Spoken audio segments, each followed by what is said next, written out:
You know, it's got a busy day. Be a busy day. Yeah, see, I can't even talk right. That's how busy a day it is. It's a busy day when you've got two videos up, and it's not even 2 p.m. Not normally this busy. Interesting piece of fact, piece of news. Thanks to Steve Marsh, pointing this out that there's an article on Tech Raptor, which you can see right here on the screen. Uh, Somewhere like over there, which is actually pointing away from the slide screen that I'm on. But in any case, uh, apparently those NDA questions that have been asked on a survey of a handful of people, not everybody, and apparently the survey screwed up and hung up, and not everybody got the NDA, and some people got to see stuff that was covered by the NDA without having to agree to the NDA. So they're talking about stuff that didn't violate their NDA. I never agreed to an NDA. So I found this article thanks to Steve Marsh. Wizards of the Coast is working on an elaborate virtual tabletop system for Dungeons and Dragons. All this started with a survey circulated by Wizards. It seems that a straightforward survey asking you your age, country of origin, your overall familiarity with D&D, which editions of the game you have played, how often you DM. Now, if you pass those questions, then they ask you questions about races and classes and monsters in the current edition. My first time taking it, I didn't get those questions. Then I tried another browser and said, all right, I'll answer more like I actively play 5e, and I got some more 5e related questions. But then a certain percentage of individuals had to agree to a non-disclosure agreement, but were showing them a video about a potential new product. It seemed to be hinting at a new online tabletop program for D&D. So, almost immediately, information circulated. I hadn't even heard about it, so my circles haven't heard about it. I figured I'd put this up really quickly.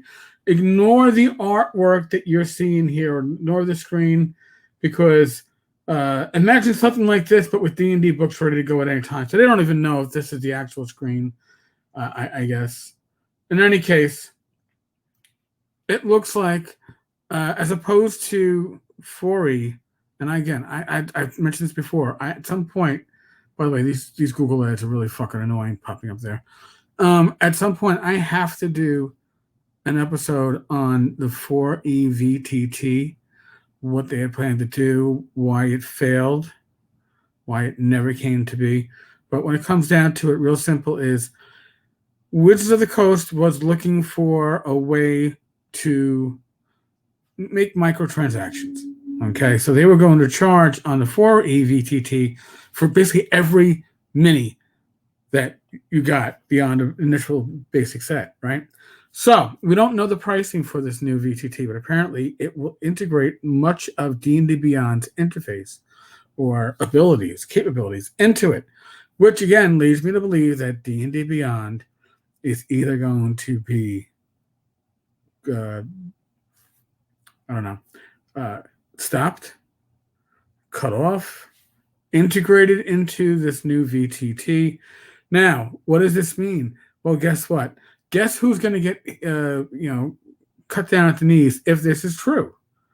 If this is going to be a new VTT by Wizards of the Coast, that's going to integrate D&D 5e into it. And since they were asking about earlier editions, I wouldn't be totally surprised if earlier editions were not an option later, because let's be honest with you, the rules are less going to be what they're selling with this. They're going to be selling basically digital pogs, right? It's the art graphics that are going to be the selling point on this. And the ability to drop dungeons and stuff. It's got to be a VTT that is easy to use, if not easier than Roll20, and offer more. They've got the money to do it. So Roll20 is going to suffer. Fantasy Grounds will suffer. Foundry will suffer.